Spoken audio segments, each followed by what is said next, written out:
next speaker are going to be from D-Wave. So we're going to have Andy Mason, Sales Director at D-Wave, and Victoria Goliber, Senior Technical Analyst at D-Wave. So, okay. Need to do something. Yeah. Fabulous. I'm going to start anyway, so we all finish on time. Fabulous to see you all here. I was saying to Enrico the idea that I had to come for this session for two reasons. No, three reasons. One, because it's in Bologna. And you could. I'm sorry. Oh, you can use this Can I use this one? First of all, it's in Bologna. What a great place. Problem is, I've never ever toured Bologna. I've never really taken any time. Of all the years I've been coming here with D-Wave, with Cray, never looked round. So I brought my wife this time. So this weekend we're going to be looking round. So I will be the tourist. So that's fantastic. Secondly, it's great to see you all. So that's another thing, and renew relationships and those sort of things. And thirdly, I kind of like have a record to uphold, because I spoke at the first one of these, and the second, and the third, and then there was virtual ones, and now we're back here again. So it's fabulous to be back, and thank you very much, Daniele, Riccardo, and Enrico for inviting me. So where have we got so far? Let's move on a slide from there. So I'm going to talk about a few sort of like marketing slides to sort of like get you back into the mode of D-Wave and what we're doing. Okay, so we very much talk about the idea of practical quantum computing, and from our point of view, we've always been of the belief that when we developed our quantum computers, a quantum annealer, it was the idea that we wanted to produce use cases and applications as fast as we could to get them into the marketplace, to get industry motivated into using quantum computing to enable that particular technology to be useful and grow and be developed. And I think where's Fabio gone? Fabio's there, fantastic. He warmed you all up this afternoon. And whether it's IBM or Rigetti or IonQ, everybody is doing an absolutely fantastic job of making sure that quantum computing is in the face of everybody and we're all talking about it. And there's a horrible American expression about a rising tide floats all boats, meaning the fact that if everybody's talking about quantum computing, then that's good for everybody. So what's good for one industry competitor of mine, that's good for me. So I like the whole occasion. We've always had this particular mission statement, and I'm just going to run through a kind of like a quick update on where we are from what we've been doing in terms of bringing quantum computing into industry. So I have a few quick use case slides, and then I'm going to pass to Victoria, who's going to give you the really exciting bit. So sorry for making you wait, but this is what I want to talk about.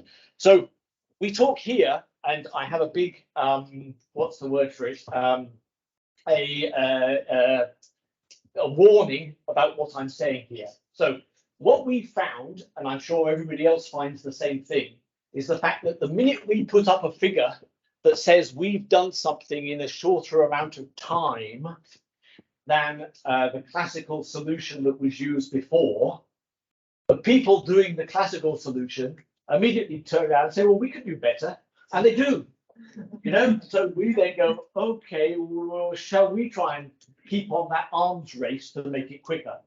The point that we're making and that we've been talking about today is the fact that the quantum advantage that we're producing here, and what we can call it utility advantage or commercial advantage or whatever, is the idea that we are actually pushing everybody to do better. But from D-Wave's point of view, and I think everybody else's, this is not quantum supremacy. I am not saying that we've done something that classical computing can't beat. Okay, so that's the thing. So here we have a supermarket chain in Canada. They run a scheduling algorithm, and they need to run this at least once a day. So the fact that it was taking them 25 hours beforehand meant they couldn't really do it more than couldn't do it once a day, which it wasn't effective. So now, having used the D-Wave machine, they can do it in a few minutes. That means they can run it whenever somebody calls in ill, when holidays come, anything like that. So that's fantastic. This is just a sort of demonstration of how diverse quantum applications can be. This was for the Port of LA. They run obviously a very big shipping program. The big thing here is the fact that you have cranes. Cranes are big, they're expensive, so they must be utilized as best as possible throughout the day. The other fact is you've got to get hundreds of thousands of lorries to come and make that crane useful. So the program that Savontex, one of the D-Wave partners, were able to do was to reduce the times that the lorries took to get to the cranes, and therefore increase the actual efficiency of the cranes that cost millions and millions of dollars. E.ON, this is you've probably all heard of E.ON, they're German power energy utility. The problem is, and again, I did my degree in electrical and electronic engineering, so had to go and visit these wonderful power stations.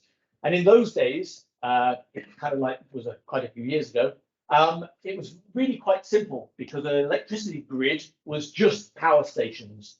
And they might have been coal, they might have been gas, they might have been nuclear, but you kind of like had control of what was going on. You knew the speed that you could actually bring up another turbine or whatever it was.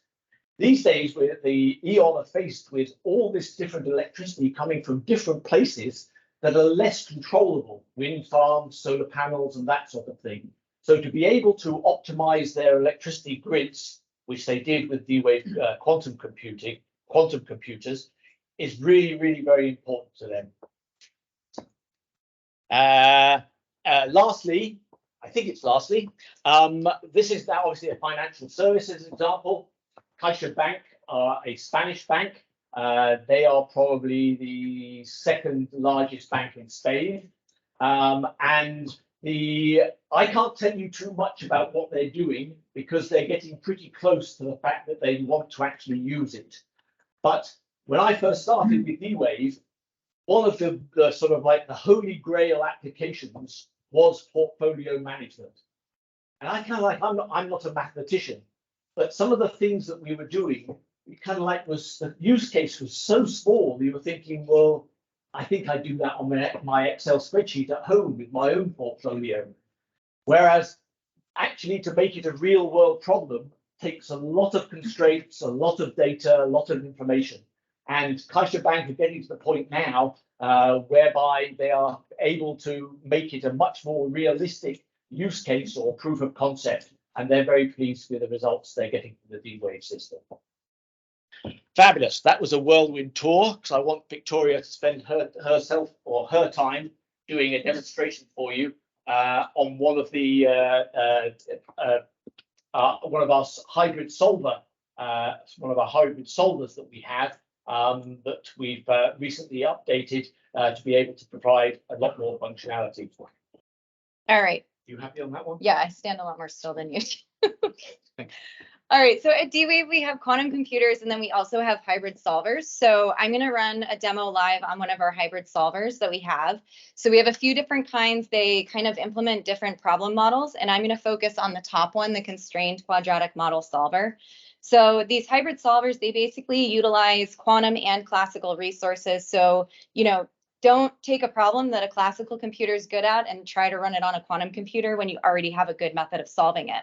So find those hard subproblems where classical really struggles and send that over to the quantum computer.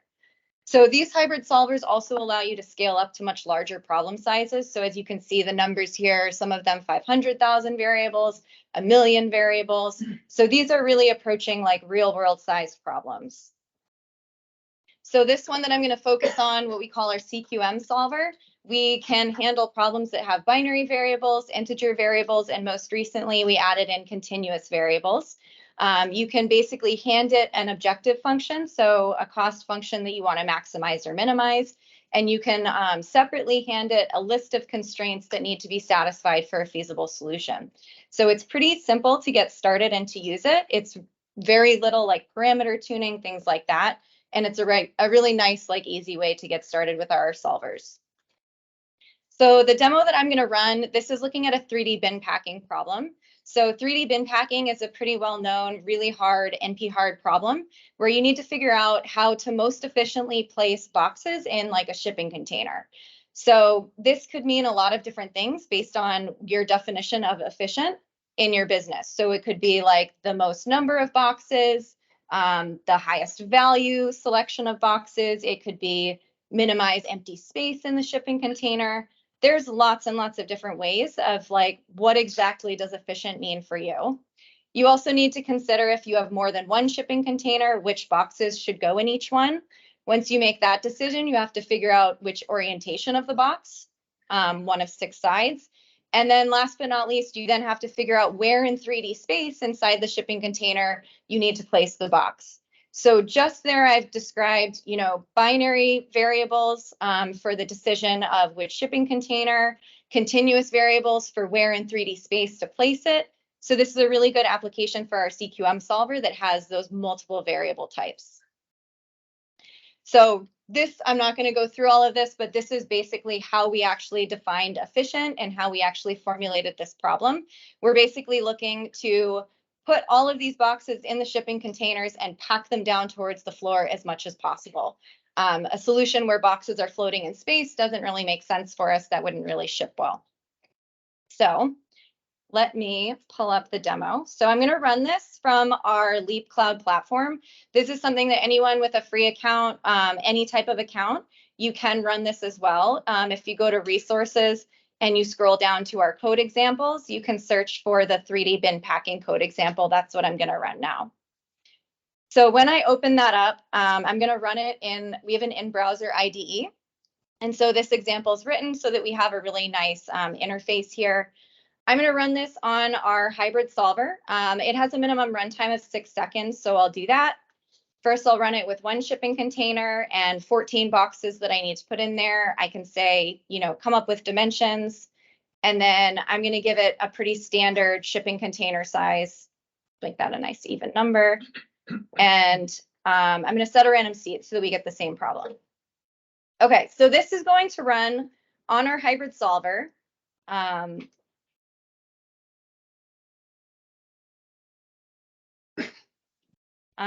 Oh, these are too big. I have too many boxes. Okay. So I'm going to run this on our hybrid solver, which is in Vancouver. So our headquarters is in Vancouver. We have quantum computers over there, and our hybrid solvers run with our Advantage system backend. So these are based out of North America.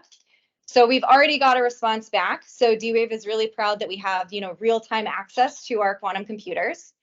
And this problem, as I described it on the last slide, actually, when you formulate it mathematically, has over 600 binary variables, over 40 continuous variables, and a whole bunch of linear constraints that need to be satisfied. So I can kind of look at the solution I got for my shipping container. There's a little bit of floating, but it's fairly packed down towards the ground. Now, if I run this with a classical solver, so this CBC is an open source classical solver. It's used kind of with like Google OR tools, things like that. I can run this again. I set the random seed, so it's getting exactly the same problem, exactly the same formulation that I just ran on our hybrid solver. So let's see what the solution with the classical solver looks like.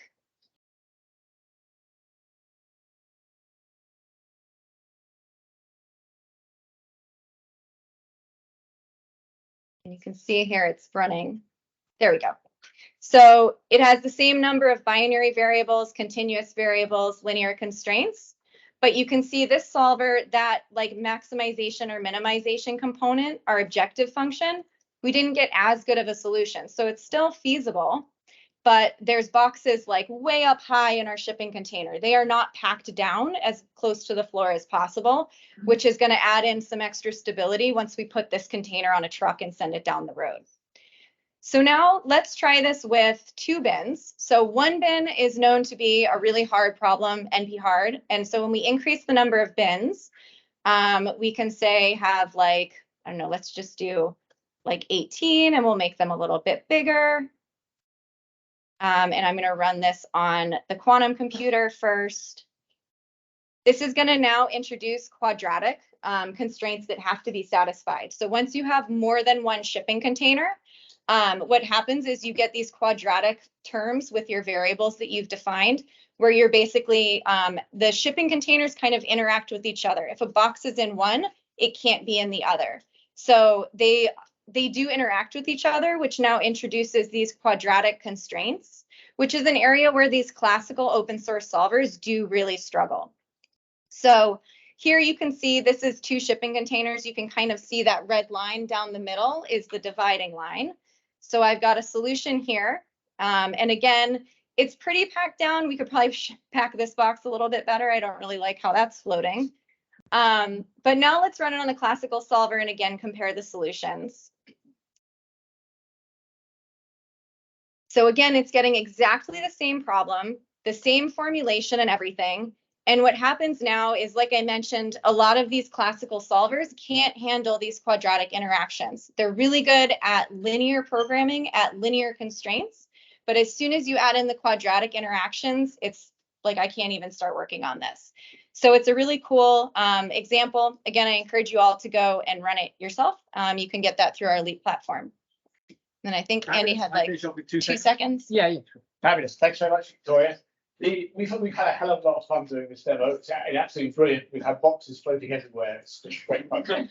So just wanted to say two things. First of all, if you haven't played with our Advantage 2 pilot, this is our next generation QPU, quadratic programming processor unit.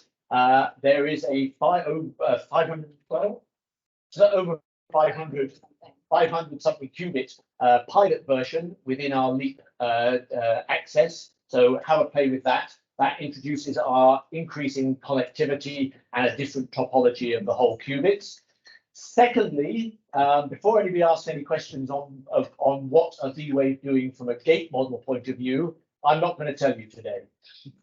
However, we have our user conference, which is virtual and in person in Miami. That's going to be on the week of the 19th of January, 18th, 19th? I think it's the 17th to the 19th. 17th to the 19th of January.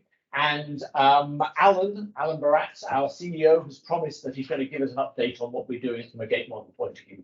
Fabulous. Thank you.